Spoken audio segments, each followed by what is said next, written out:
The chamber of the Galactic Council was vast and bright, floating high above the clouds of a blue gas giant. The air shimmered with light and energy, and thousands of alien eyes were fixed on the center platform. There, a single human stood straight, her uniform dark and sharp against the glowing floor. Her name was Commander Mara Hale.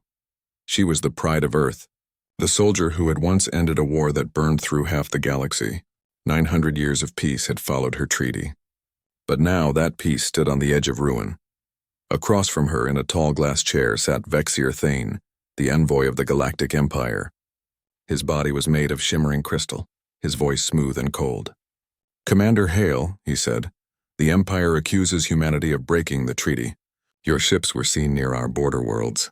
Explain this violation." Mara did not move. She looked at the council members, hundreds of species, old and wise, sitting in curved seats that rose high around the chamber. Her calm voice echoed across the air. "No Terran ship has crossed your borders," she said. "Our fleets remain in Sol, you know that. But your sensors, Vexier, they lie as they always have." A low murmur filled the room. The representatives shifted, their colors dimming in confusion. The Empire's envoy leaned forward, crystal edges glinting. "You dare call our word false before the Council?" "I dare," Mara said. Her tone was soft, but every word carried weight. "Because truth matters more than your pride."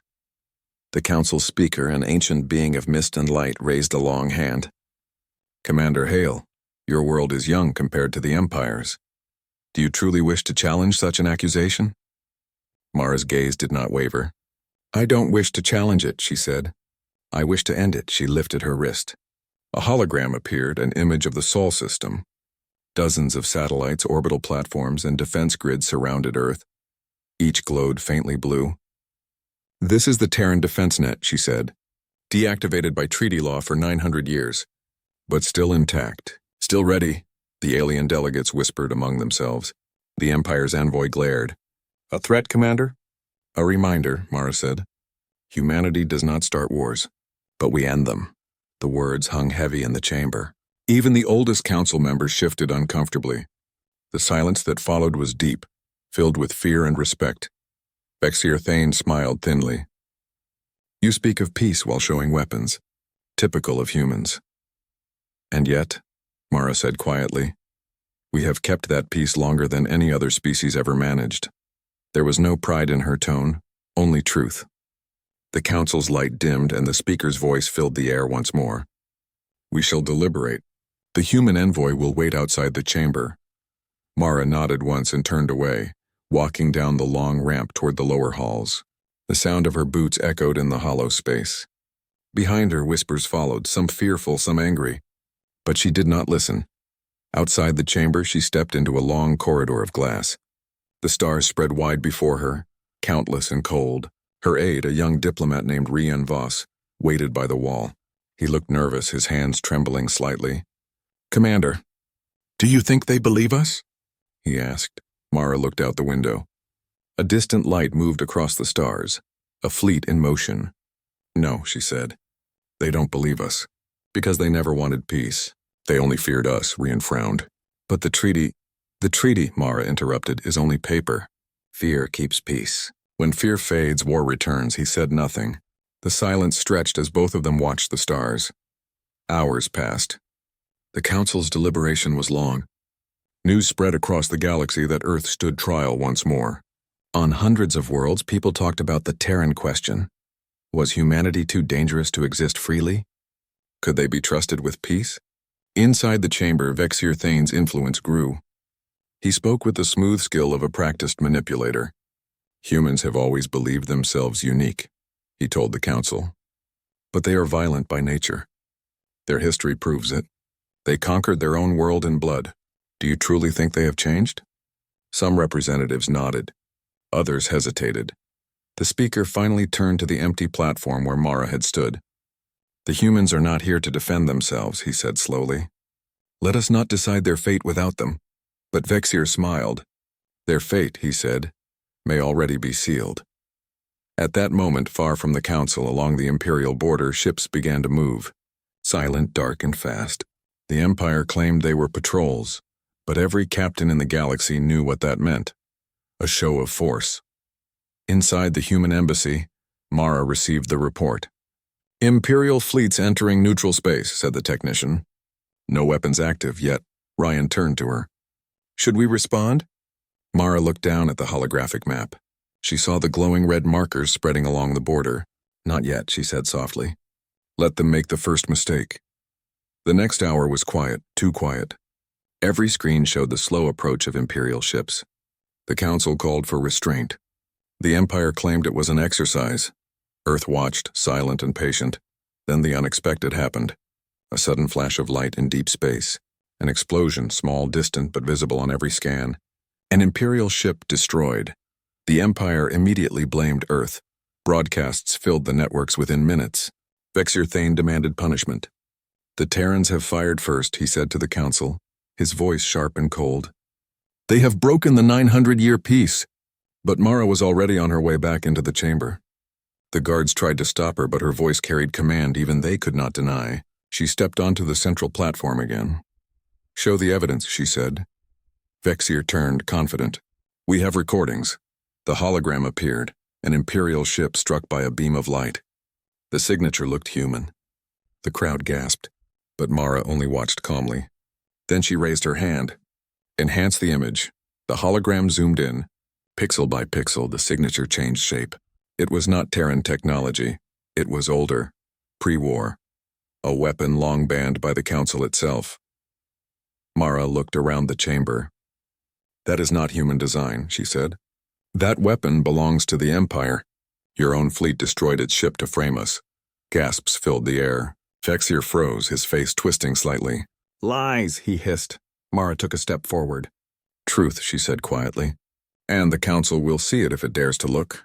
The speaker's voice was heavy. Enough, he said. This meeting is adjourned. The Council will review the evidence, but everyone could feel it. The air had changed. The room no longer felt like peace, it felt like the start of something darker. Mara left the chamber again, her steps slow, her eyes cold. Ryan met her in the hall. Did we win? He asked. She shook her head. No, we delayed them. Then what happens next? She looked out toward the stars once more. In the distance, thunder rolled through the clouds below the station. Next, she said softly, they will push further. And when they do, we will remind them why humanity's peace lasted this long. Outside, across the void, the Imperial fleet drifted closer to the border of Sol. The quiet before the storm settled over the galaxy. And in the dark heart of space, hidden satellites began to stir, old systems awakening after centuries of sleep. Lights blinked to life one by one, like eyes opening in the void. The galaxy had forgotten what humans were capable of. But soon, they would remember. The day began with calm light over the Imperial border station of Velis 9. Thousands of cameras and recording drones floated around the station. Every major news channel in the galaxy watched what was about to happen. This was supposed to be the meeting that saved peace. Commander Mara Hale arrived with her small Terran team. Her ship, the Aurora Spear, was clean and gray, its engines silent as it docked. She stepped out with slow confidence. Her uniform was simple, black with a silver Earth emblem on her shoulder. No weapons, no armor, only the calm of someone who had seen war and wanted to prevent another. Across the wide metal platform, the Imperial delegation waited. Their leader, Vexir Thane, stood tall, his crystal form glowing faintly blue under the station lights. Around him were soldiers in white armor. Cameras zoomed in on every movement. Billions of beings across the stars were watching. Rian Voss, her aide, whispered beside her, "The Empire looks ready for a show, not for peace." Mara nodded slightly. "Then we'll show them control." She walked forward first, every step echoing on the metal floor. The air felt tense, too still. Even the hum of the station seemed to quiet as both sides stopped a few meters apart. Vexir raised a hand, his tone calm but sharp. "Commander Hale, the Empire welcomes you." "Let us speak of peace." Mara bowed her head politely. "Peace is what we both need," she said. "And yet your fleets gather near our borders." "Routine patrols," Vexir replied smoothly. "You humans see threats everywhere." "Only where we are given reason," she said. The audience watching from across the galaxy felt the strain in every word. Both sides smiled, but their eyes were cold. The meeting moved inside the station's great hall, a glass dome showing the endless stars above. The Council's broadcast drones circled, transmitting every word. At the center, the peace table was set. Holographic treaties, glowing in pale blue. Vexier spoke first, listing the Empire's demands. Restriction of Terran fleets, inspection rights near Sol, and reduced weapon production. Each demand sounded polite but carried insult. Mara listened quietly until he finished. Then she said, "You speak as though we are your subjects. The Treaty of Sol made us equals. Do not forget that." Her voice was calm but firm enough to silence the room. Vexier's eyes brightened. "Equals?" he repeated. "You think a small world like Earth can stand against an empire of 1,000 suns?" Mara smiled faintly. "You mistake peace for weakness. The treaty lasted 900 years because we kept our word, and because we were ready if others broke theirs." That sentence made the hall colder. Even the drones seemed to slow. Ryan looked uneasy, but Mara's face stayed calm. Then something unexpected happened. A flicker of red light appeared near the dome. A reflection, maybe, or a glint from a camera lens. Mara noticed it but did not move. A second later, a sharp sound cracked through the air. The shot hit her chest. The world froze. The bolt of plasma went straight through her uniform. The force threw her backward. Ryan screamed and caught her as she fell. The light from her wound glowed bright red against the cold floor. Cameras zoomed in. The galaxy watched as the woman who built peace for centuries fell bleeding before their eyes. Panic exploded. Terran guards rushed forward, drawing small defense shields while the Empire's soldiers raised their rifles. The broadcast drones captured everything. The chaos, the shouts, the sound of alarms. Vexier Thane stood frozen for a moment, then raised his hands. "Cease fire! Cease fire!" "This was not ordered," he shouted, but it was too late. The damage was done. Rian pressed his hand against Mara's wound. Her breathing was shallow, but her eyes stayed open. "Stay still," he said, voice shaking. She looked up at him. "Record everything," she whispered. "Every second. Commander, do it." He activated his wrist recorder, catching the screams, the smoke, the faces. The Council's transmission reached every screen in the galaxy. Billions watched in horror. Within minutes, news waves broke across every system. Terran commander shot at peace meeting. Some blamed the Empire. Others blamed rebels, but everyone knew one thing. The treaty was over. Back on Earth? The message reached the Prime Minister within minutes. The council room filled with silence. Old men and women who remembered the cost of the last war sat frozen. Finally, the Prime Minister spoke in a low, tired voice. "Confirm her death." The aide hesitated. "Still unconfirmed, sir." "Then prepare for both outcomes," he said. "If she lives, we negotiate. If she dies." He looked out the window toward the gray clouds of Earth. "Then peace is finished." On Velis 9, medics rushed into the hall. Rian refused to leave Mara's side. "She's still breathing," he shouted. "We need to move her now." The Imperial soldiers tried to help, but the Terrans pushed them back. "Get away," one of them shouted. Vexier moved forward, anger and fear flickering in his crystal body. "This was not our doing," he said, his voice tight. "Our sensors show a sniper drone, unregistered." "We are investigating." Ryan glared at him. "Your soldier fired that shot." Vexier shook his head. "We have no reason to start a war." But the Terran guards didn't believe him. One of them raised a hand blaster, and for a brief second it seemed everything would end there. But Mara's weak voice stopped them. "Stand down," she whispered. "Not yet." Her voice was faint, but it held command. The guards lowered their weapons slowly. Mara was carried onto a medical transport. Ryan followed her in. Her face was pale, her pulse weak. "You'll be fine," he said, though he didn't believe it. Mara's eyes opened slightly. "Listen to me," she whispered. "Tell Earth not to strike first. They want that. They want to call us the aggressors. Wait, for proof." Her eyes closed, and the monitor beside her flickered. Rian looked down at her hand, still warm but trembling. "Yes, Commander," he said softly. "I'll make sure of it." The medics worked in silence as the ship pulled away from the station. Outside, the stars watched, cold and endless. By the time the ship left orbit, the broadcast had already spread to every corner of the galaxy. Protests started on hundreds of worlds. The Empire's enemies used the event as proof of its cruelty. The Galactic Council called for an emergency meeting. Vexier Thane was summoned to speak. His face was calm again, his voice polished. "It was a tragic mistake," he said. A rogue soldier. The Empire mourns with humanity. But deep down, everyone knew it was a lie. On Earth, silent ships began to move under the oceans. In orbit, defense networks that had slept for centuries came online. Lights blinked along their spines, blue, green, and red. Across the galaxy, diplomats sent messages to calm the storm, but no words could stop what had begun. In a hidden chamber below Earth's capital, the Prime Minister stood before the Defense Council. "Commander Hale is in critical condition," he said quietly. "If she dies, we execute protocol retribution." An old general looked up. "After 900 years, sir?" The Prime Minister nodded. After 900 years, silence filled the room. Every person there knew what protocol retribution meant.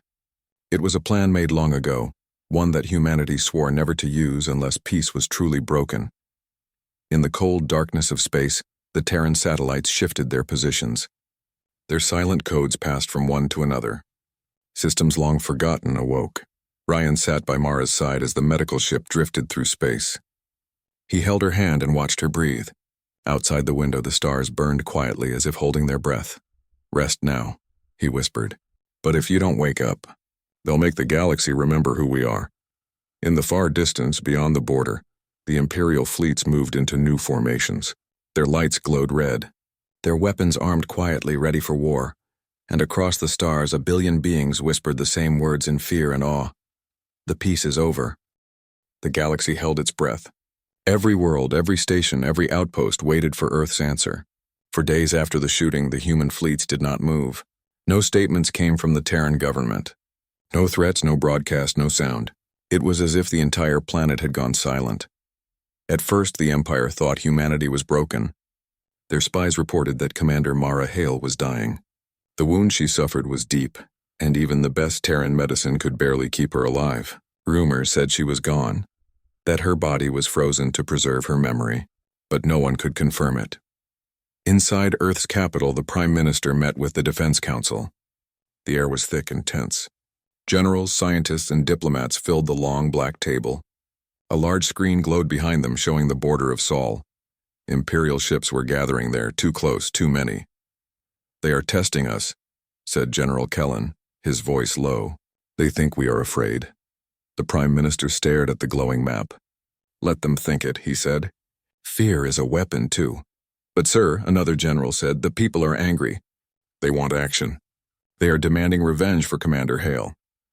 "She is not dead yet," the Prime Minister said firmly. "And until she is, we do nothing." Silence filled the room. Everyone knew what he meant. Humanity's power had never been in loud threats. It was in patience. On the other side of the galaxy, the Imperial envoy Vexir Thane stood before the Galactic Council. His smooth crystal body gleamed under the bright lights as he spoke. "The Empire regrets the tragedy," he said, his tone gentle. "But the humans must not use this as an excuse for war. We request the Council to place sanctions on Earth until the truth is found." The Council murmured. Some agreed. Others looked uneasy. The humans were unpredictable, yes, but they had also been the only reason the galaxy had seen peace for nearly a millennium. To turn against them could be dangerous. A small alien representative from the Rim systems whispered to another, "If the humans decide to fight, the Empire will bleed first." Vexir heard the whisper. He ignored it, but the crack in his calm expression showed. The Empire was powerful, but they remembered history too. 900 years ago, humanity had fought the Empire and nearly destroyed it. Only the peace treaty had saved both sides, and now that treaty was crumbling. Back on Earth, deep below the surface, in a quiet underground chamber, machines began to wake. Lights flickered on old consoles that had not been used for centuries. Dust lifted as air vents opened for the first time in generations. A soft digital voice spoke through the darkness. "System online. Protocol retribution. Stand by." It was the Terran Network Defense AI, Argent Dawn. It had been built long ago, hidden under treaties and secrecy, designed for one purpose only, to protect humanity if peace ever failed. In a small control room above, a young technician named Lyra watched the screens light up. Her hands trembled. "Sir, the AI is reactivating," she said into her headset. General Kellen's voice came through. "Keep it contained for now. No external links, just monitoring." "Yes, sir." She hesitated for a moment, then looked at the screen again. The AI symbol, a silver sun rising over Earth, glowed brighter. A message appeared in simple text. Status: peace breach detected. Awaiting authorization. Lyra stared at it. God help us, she whispered. While the humans watched and waited, the Empire began to grow uneasy. Strange signals started to appear across their networks, short-coded bursts of data. They were old Terran military signals, patterns not used for centuries.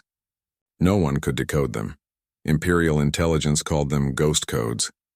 At first, they thought it was random noise. But then, entire outposts began to lose contact. Not destroyed, not attacked, just gone silent. At the council, Vexier Thane demanded answers. Who dares attack Imperial territory? A nervous admiral bowed before him. We are not sure, Envoy. There are no enemy ships on sensors. But something is there. Our stations vanish one by one. Vexier slammed his crystalline hand against the table, cracks spreading across the surface. Do you mean to tell me ghosts are destroying our fleets? The admiral did not answer. In secret, other council members began to whisper. It's the humans, one said. They are not attacking openly. They are preparing something. But they said nothing. That is what makes it worse. Across the galaxy, fear began to grow. Back on Earth, Ryan Voss sat beside Commander Mara Hale's bed. She was still in a medical coma, machines keeping her alive. He spoke softly, not knowing if she could hear. The Empire thinks we're weak, he said. They think we won't act. But they don't understand. You told me once silence is the sound of a loaded weapon. He looked at her still face and sighed. If you could see what's happening now. The council is divided. The Empire is afraid even if they don't show it. He stood and walked to the window. The city outside was dark, the sky filled with silent lights. Earth's defense grid reawakening. A soft beep came from her monitor. Ryan turned quickly. Her eyes moved slightly beneath her eyelids. It was small, but it was enough. He smiled faintly. Rest, Commander. You started something. And now the galaxy is listening. Days turned into weeks. Humanity stayed silent. But the silence was not peace, it was pressure building like a storm. In the cold void between stars, ships began to move.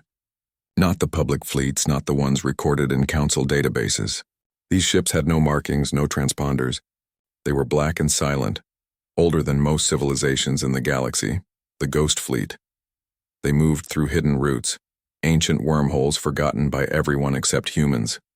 They carried no broadcasts, no lights, no warning. In one small outpost near the border, an alien worker stared at his screen. Captain, he said nervously, there's something out there. What kind of signal? The captain asked. No signal, the worker said. That's the problem. Then the screen went dark. The outpost never sent another message. Reports spread across the galaxy. Stations gone, patrols missing, sensors failing. The council demanded Earth explain, but Earth replied with only a single message transmitted to all major systems. Peace is maintained through respect. You have forgotten why you respected us. The message ended there. No threats, no demands. Only silence again. In the Empire's capital, the Emperor himself, hidden from public sight for centuries, finally spoke to his generals. His voice was cold and ancient. If humanity wants war, we will give it to them. Prepare the armadas. The sky above the Imperial world filled with light as millions of ships powered up. The galaxy trembled, but the Terrans were not standing still. In orbit around Earth, massive stations came to life. Their engines burned blue, their hulls marked only with one symbol, the Terran sigil of unity, a circle of stars around a single world. In the council chamber, chaos broke out. Some begged the humans to stop. Others sided with the Empire, calling humanity dangerous. The speaker of the council shouted above the noise, "Order! We will summon Earth's representative." But no representative came. Only a transmission appeared on the council's main screen. A man in a gray uniform stood before a black backdrop. His voice was calm, cold, certain. Earth will not attend, he said. Our patience has ended. The Empire spilled blood on sacred ground. The treaty is void, he paused. And we do not seek revenge. We seek justice. The screen went black. Across the galaxy, lights flickered in Terran outposts. The Ghost Fleet had its orders. Humanity was awake again. The galaxy had forgotten what that meant. But soon it would remember. And as the stars watched silently, deep in the medical bay, Commander Mara Hale's eyes slowly opened. Her first word, barely a whisper, escaped her lips. Begin. The machines around her came alive with sound. The monitors flashed and alarms echoed through the base. The storm had begun. The warships of Earth moved like silent shadows through the black sea of space. Their hulls glowed faint blue under the light of nearby stars, reflecting the calm before a storm. Inside the command ship Eidolon, the new Earth leader, Admiral Marcus Hale, stood beside the holographic image of the fallen general, the woman whose death had shattered 9 centuries of peace.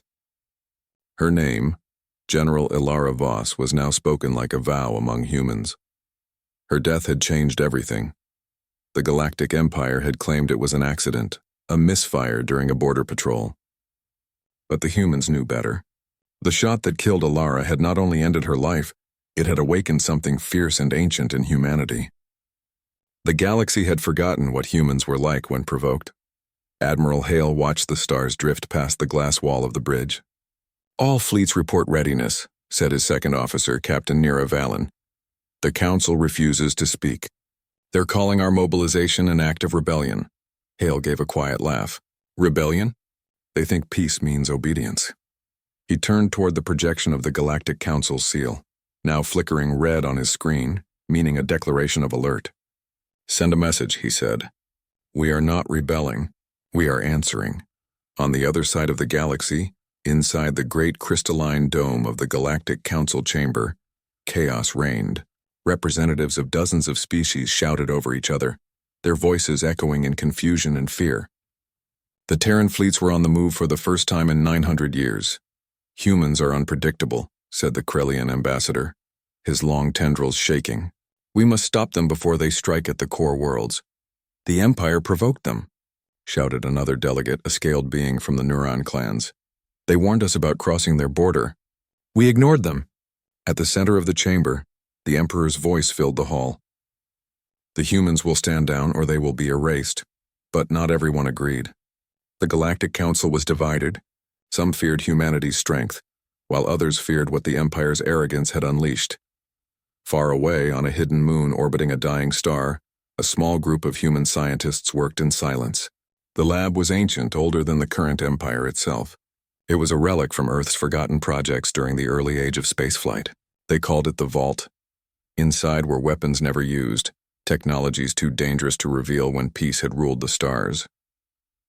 Dr. Elias Ward looked over the console, his face pale in the blue light. "Admiral Hale has given the signal," he said. "He wants us to activate Project Phoenix." His assistant, Mara Lorne, hesitated. "Are we sure?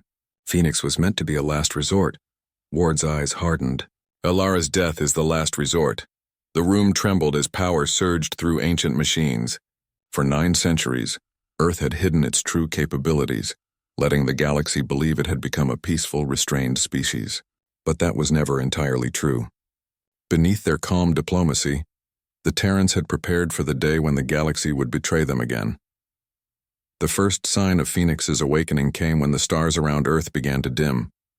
The planet's defense grid expanded, drawing energy from the sun itself.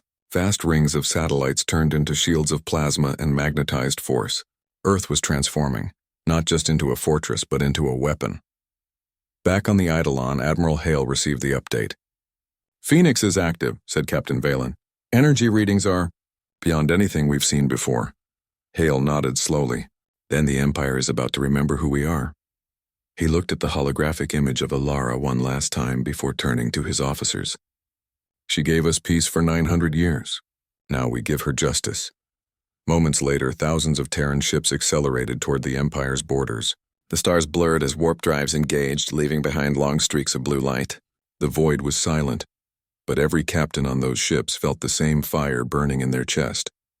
When the first battle began, the galaxy finally understood what humanity had been holding back. The Empire's fleets were vast, millions of ships, each armed with technology refined over centuries of dominance. But the humans fought differently. They didn't match strength with strength. They used precision, speed, and logic that seemed impossible. Their AIs predicted the enemy's movement seconds before they happened. Their ships appeared where the enemy least expected, striking and vanishing like ghosts. An entire Imperial formation was destroyed in less than an hour. The Emperor watched from his command throne, his four eyes narrowing as reports flooded in. How can they counter every move? We outnumber them 50-1, a trembling officer replied. It's as if they knew our patterns before we did, my lord. The Emperor's anger burned. Then we changed the pattern. Prepare the Devastator fleet, but even the Devastator fleet. The pride of the Empire could not stop the Terrans. In the middle of the battle, one human ship, small and sleek, broke through the Imperial lines. It carried no weapons. Inside was Ambassador Leon, humanity's last diplomat to the Council. She was there not to fight, but to speak one final truth. She opened a channel to every ship, every world. You thought we forgot how to fight, she said calmly. You thought peace made us weak. But peace only made us patient. You killed the one who believed in unity. And now we will remind you what humans become when hope dies. Her words spread across the galaxy like thunder. Even the council chamber fell silent as her broadcast reached them. Some species began to withdraw from the Empire's control. Others secretly contacted the Terrans, offering support. The galaxy was shifting, and for the first time in centuries, the Empire was losing control. The war was no longer just about Ilara's death. It had become something far greater, a reckoning. Humanity was no longer the quiet member of the Council, no longer the forgotten species from a blue planet. They were the storm that the galaxy had hoped would never come again. As Admiral Hale watched the flames of battle across the stars, he whispered quietly to himself, "You started this when you fired on her. Now we'll finish it." And somewhere beyond the stars, the faint image of Ilara seemed to smile through the static of an old recording. Her words echoed from the past, calm and strong. Peace is only worth keeping when both sides honor it. If they break it, then remind them why they once feared humanity. The fleet surged forward again. The stars burned brighter. The galaxy trembled. The peace that lasted 900 years had truly ended, and this time humanity had no intention of letting history repeat itself. When the Galactic Empire attacked the Woman General, the peace treaty held for 900 years ended. The war had spread across the stars like fire through dry grass. Planets that once shone with trade and light were now dark with smoke. Space was filled with broken ships drifting silently between shattered moons. The Galactic Empire had called it discipline. Humanity called it vengeance. Admiral Marcus Hale stood on the bridge of the Eidolon, his eyes fixed on the burning outline of an imperial world.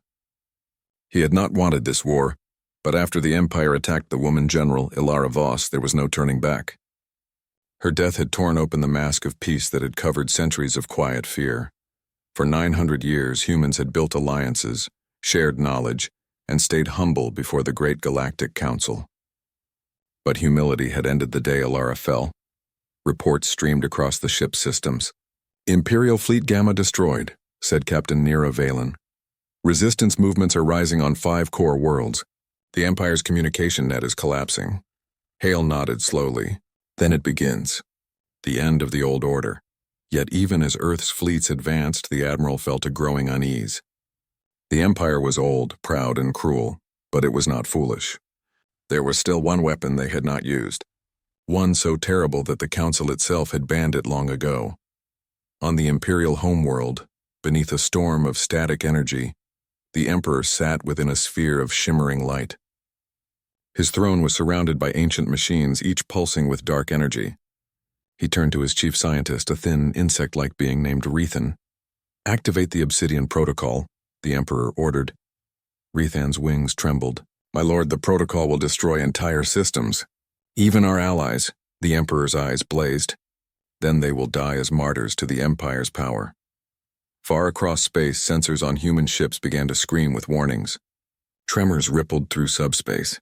Then suddenly, entire stars began to flicker. In one sector, 3 human colonies vanished, erased in flashes of silent light. Captain Valen looked up from her console, her face pale. "They're using something unnatural. Space itself is collapsing in those regions." Admiral Hale clenched his fists. They would destroy the galaxy just to win. At that moment, a voice came over the comms, steady and calm. It was Ambassador Leon, who had stayed among the neutral systems to keep fragile peace alive where she could. "Admiral," she said, The Council is calling an emergency summit. They want to negotiate a ceasefire. They fear the Empire's new weapon will consume them too. Hale's voice was quiet. Do they finally fear something more than us? Yes, she said softly. They fear extinction. Moments later, Hale's ship entered hyperspace, bound for the ancient world of Karios, where the Galactic Council had gathered in secret. It was a ruined planet now, half-glassed by war, its atmosphere tinted red by the fires of industry and bombardment. The chamber was no longer grand. Cracks split the crystalline walls and ash drifted from the sky outside. Representatives of dozens of species sat in silence as Hale entered, his black uniform still marked by the dust of battle. The Emperor was there too, towering in his gleaming armor, flanked by guards. When his eyes met Hale's, the air itself seemed to tighten. You come to plead for peace? The Emperor said mockingly. Hale stepped forward. I come to end this one way or another. Leon stood between them, her calm voice cutting through the tension. For 9 centuries, this council held peace because of trust. But you destroyed that when you attacked General Voss. You did not just kill a leader. You killed the soul of what held us together. The Emperor sneered. A single human does not decide the fate of the stars. Hale looked him in the eye. You're wrong. Because that one human reminded us what we could be. He turned to the council. You all think of us as the youngest, the least advanced, the ones who should obey. But it was Earth that kept this galaxy from tearing itself apart. We followed your laws while you hid your weapons. We sought peace while you plotted wars. Now you've unleashed something that will consume us all. There was silence. Even the Emperor did not speak. Then Hale continued, We can destroy you, yes. But we will not destroy the galaxy. Humanity will not become what you are. He placed a small cube on the table. It glowed softly. This contains the code to disable your obsidian protocol. We cracked it. You built your weapon with arrogance. We found its weakness with patience. The Emperor's eyes widened. Impossible. Hale smiled faintly. Humans have a gift. We learn. Before the Emperor could react, Hale pressed a button on his wrist console. Across space, human AI fleets transmitted the shutdown signal through quantum relays. The dark energy pulses that had been spreading through the stars began to fade. The Empire's weapon, its final threat, was silenced. The chamber filled with gasps and cries. The council members stared in disbelief as the sensors confirmed it. The weapon was gone. The galaxy was safe. The Emperor roared in fury and lunged forward, but his guards hesitated. They had seen what humanity had done. Even among the Empire's soldiers, doubt began to bloom. Leon's voice broke the silence. It's over. The Emperor looked around, realizing that his empire was collapsing, not through battle, but through the loss of fear. His power depended on terror, and now that terror had shifted to him. He turned toward Hale, his voice bitter. You think this makes you heroes? You've unleashed chaos. Without the Empire, the galaxy will fall into war again. Hale shook his head. Then we'll build something new. Something better. Peace through choice, not control. Outside, the human fleets began to withdraw, their engines lighting up the dark sky. The war was ending not because humanity surrendered, but because they had shown restraint where others showed destruction. On the return to Earth, Hale stood once more before the hologram of General Ilara Voss. Her image flickered softly in the dim light. It's done, he said quietly. You were right. Peace was worth fighting for, but not their peace. Ours. Back on Earth, the people looked up at the stars. The great shield around the planet still glowed faintly, a symbol of protection and memory. The war had changed them. The galaxy now saw humanity not as the youngest species, but as the wisest one, the one that had faced extinction and chosen mercy. Years later, the Galactic Council would be rebuilt, not under the Empire, but under a new charter written by human diplomats. The new law began with Ilara's final words, now carved in light at the entrance of the council hall. Peace is not the absence of war. It is the presence of honor.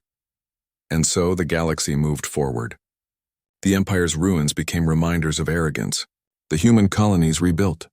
The stars began to shine again, not as battlefields, but as bridges. But in the quiet of deep space, a few ships still patrolled the dark edges of the unknown.